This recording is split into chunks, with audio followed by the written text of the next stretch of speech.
This now, Ambassador to Israel, close confidant of President Trump, Mike Huckabee. Mr. Ambassador, I will say what I said to you in the break, which is we appreciate you being willing to wake up at 4 a.m. Israel time to be with us, having worked that shift before.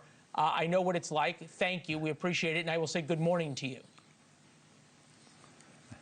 Well, good morning to you. Good evening to those of the States.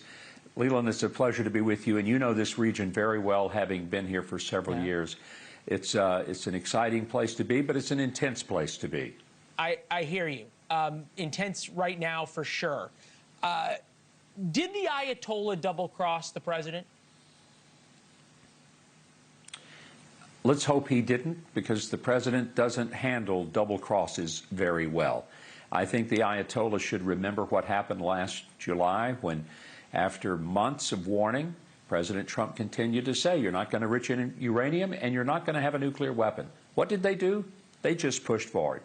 First of all, Israel came in with a flawless military execution of their plan, and the United States, like a closer in the ninth inning, came in, sent the B-2 bombers in, and the war was over.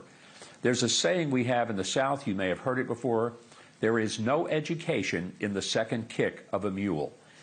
Israel gave, and the U.S. gave Iran the first kick of the mule. I'm not sure they got that message. I would say to them, there is no education in the second kick. Do not take Donald Trump lightly. You should have learned that before, but learn it now. Okay. I think you're clear-eyed on this. When you and I used to spend time in the region as it was, I think the thought of U.S. strikes on Iran are something that both you and I thought could bring down the regime, which undoubtedly would make the world a more just place. This is Stephen Witkoff speaking on Wednesday. Take a listen. These people were defenseless. They were just coming out into the street saying, we want to change. You shouldn't be killed for expressing a viewpoint that you want changes. So Iran needs to change its ways. They need to do that. And if they do, if they indicate that they're willing to do that, I think we can diplomatically settle this. 50 years they've been chanting death to America. Indicate they'd be willing to change their ways. It sounds horribly naive to me. Well, look, I think Envoy Witkoff has dealt with them. He would love to see, as would the president, as would all of us, to see some type of repentance on the part of the Iranian regime. One of the things people need to understand, what's happening in the streets, what has been happening in the streets, has not been instigated by the U.S. or by Israel.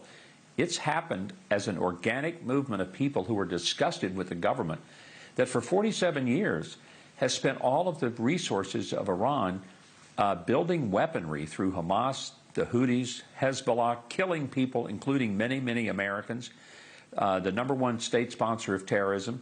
Their people are hungry, they're thirsty because they don't have water, their economy is in tatters. It's a very difficult place to live for the Iranian people. And the answer to it is, let's hope that the people are successful in saying, enough of this government. You've murdered enough of the innocent citizens who are just fed up, and we're ready for change. When you say let's hope, and among many things, you've been a governor, an ambassador, and a TV host, so I can give you the last 15 seconds. Does that mean it's the policy of the United States that regime change should come to Iran? That is solely the domain of President Trump, but he's made it clear that the murder, the slaughter, the atrocities that are going on right now are unacceptable, and he reminded them again and again, this is not going to be something that he will sit back and watch from the cheap seats. So I would just listen carefully to what President Trump says, because what he says, he means. Rap. Fair enough. Mr. Ambassador, thank you very much. Thank you for watching. Subscribe below and download our NewsNation app right now on your phone, and you will get fact-based, unbiased news for all Americans.